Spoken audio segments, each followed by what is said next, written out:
তারা পেয়েছে, এটা চারটিখানি কথা নয়। আপনি 31% ভোট সারা বাংলাদেশে, আর বিএনপি জোট পেয়েছে 49% বা 50%ই ধরেন। তো আপনি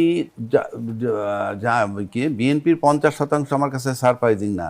এত বড় একটা দল, বিশাল দল, দীর্ঘ 16-17 বছর পর তারা ঐক্যবদ্ধ হয়ে তারা ভোট পাবেই। কিন্তু জামাতের 31% ভোট, এটা কোনোভাবে মেলানো যায় না। যে কথাটা আমি আগেও বলছি, এখনো বলি, জামাত সম্পর্কে হয়তো মানুষের যে যেটা বলে, আমি সেটা নিয়ে আমার দ্বিমত নাই। কিন্তু একটা বিষয় আমার কাছে মনে হয়, জামাতের সাথে মেইন প্রবলেম আমাদের আমলাদের বা যারা প্রশাসনে আছে তাদের জটিলতা। অর্থাৎ জামাত আসলে বাংলাদেশে বড় টাকা পাচার হবে না, এই মানে ঘটনাগুলো আছে। জামাত আসলে দুর্নীতি কমবে, জামাত আসলে ঘুষ বন্ধ হয়ে যাবে। এটার সাথে সম্পৃক্ত কিন্তু নারী সমাজ না। কিন্তু এইগুলাকে ঢেকে রাখার জন্য যদি আপনি বলেন যে নারী বিদ্বেষী কথাটা আমি আগেও বলছি, এখনো বলছি, নারী বিদ্বেষী তো আমরা দেখি না, আসলে না দেখবো। এই যে কথাগুলো বলতেছি, বলবে আমরা জামাত করি। এই যে আপনি প্রশ্ন করছেন, আমি উত্তর দিচ্ছি।